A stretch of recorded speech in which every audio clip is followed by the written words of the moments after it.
ఓరుగల్లును వరదలు ముంచెత్తాయి. కాలనీలు జలదిగ్బంధంలో చిక్కుకున్నాయి.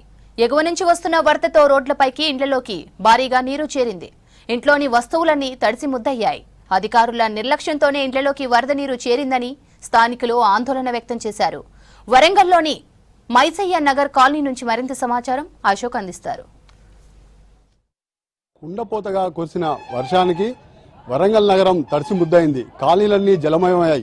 మనం ప్రస్తుతం చూడొచ్చు వరంగల్ నగరంలోని మైసయ్య నగర్ ప్రాంతంలో ఉన్నాం. చూడొచ్చు ఈ కిలోమీటర్ పొడవునా ఎక్కడ చూసినా మొత్తం వాహనాలు నీట మునగగా నిత్యావసర వస్తువులు ఇళ్లలోకి నీరు చేరడంతో కాలనీ వాసులు బయటికి రాలేని పరిస్థితి నెలకొంది.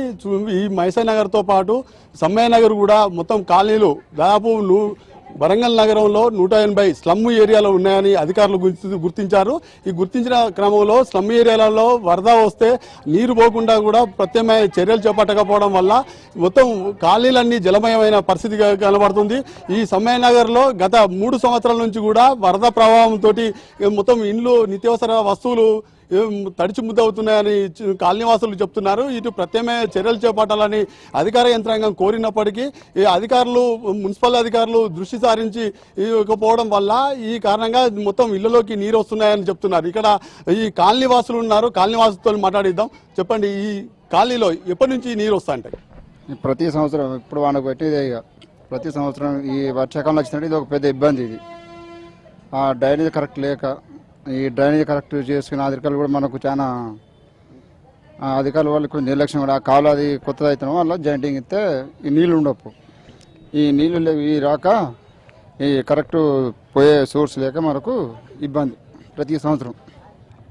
అధికారులు చెప్పి చేయిస్తామని అన్నారు. ఈ సంవత్సరం స్టార్టింగ్ చేసి కానీ ఇంకా కంప్లీట్ కాలే. కంప్లీట్ అయితే రాకుంటుంటాయి. ఎన్ని సంవత్సరాల నుంచి వస్తూ ఉంటాయి? ప్రతి సంవత్సరం ఇప్పుడు 25 సంవత్సరాలు 30 సంవత్సరాల దగ్గరికి వస్తుంది ఈ గుడిసెలేసి. అప్పటి సంది వస్తూనే ఉన్నాయి. ప్రతి సంవత్సరం వస్తాయి. ఇబ్బంది ఉంటుందా? ఇబ్బంది అంటే ఉంటాయి. కిందికి వర్షాలు బియ్యం తడతాయి, అన్ని తడతాయి. ఇక ప్రతి ఒక్క వస్తువు తడుతూనే ఉంటుంది. మరి అధికారులకు చెప్పినప్పుడు ఏమంటున్నారు? చేయిస్తామని అంటున్నారు. చేయిస్తామని అంటారు కానీ ఇంకా చేయించలే. చేయిస్తారంట.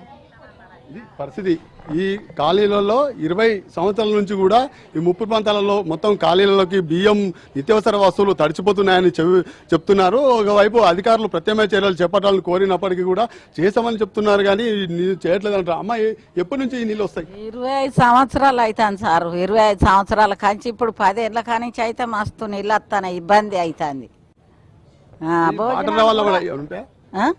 ఎట్లాంటి ఇబ్బంది ఉంటుంది? ఇక నీళ్లు బియ్యం దాడ్చుడు, బట్టలు దాడ్చుడు, అంత ఆగమాగం రోడ్ ఎక్కుడు ఇట్టనే ఉండే. మళ్ళీ ఏడు మళ్ళీ వచ్చినాయి. ఆట వస్తానే నెరి 3-4 ఏళ్ళ బట్టి బాగా వస్తాయి. ఇక మా సొంటి ముసలలో వణుకుడు లావట్టుకపోవుడు. కొడుకులు కూడా ఇక్కడ లేరు, హైదరాబాద్లో ఉన్నారు. నేను ఒక్కదానే ఉన్నా. ఇళ్ళకి వస్తాయి అప్పుడు నీళ్ళు? ఇళ్ళకి వచ్చినాయి. ఇక ఇప్పుడు వస్తలేవు కానీ ఇళ్ళకి వచ్చినాయి ఇన్ని రోజులు. ఇక మొన్న కట్టుకున్నాడు నా కొడుకు. ఇది పరిస్థితి. మొత్తానికి నిత్యావసర వస్తువులు ఇళ్లలోకి నీరు చేరడం వల్ల నిత్యావసర వస్తువులతో పాటు అన్ని తడిచి ముద్దవుతున్న పరిస్థితి కనబడుతుంది. ఇక్కడ ప్రత్యామ్నాయ చర్యలు చేపట్టి ఈ వరద నీరు కాలనీలోకి లేదా ఇళ్లలోకి రాకుండా చర్యలు చేపట్టాలని మాత్రం స్థానికులు కోరుతున్నారు. విలేజ్ జర్నలిస్ట్ రాతో అశోక్.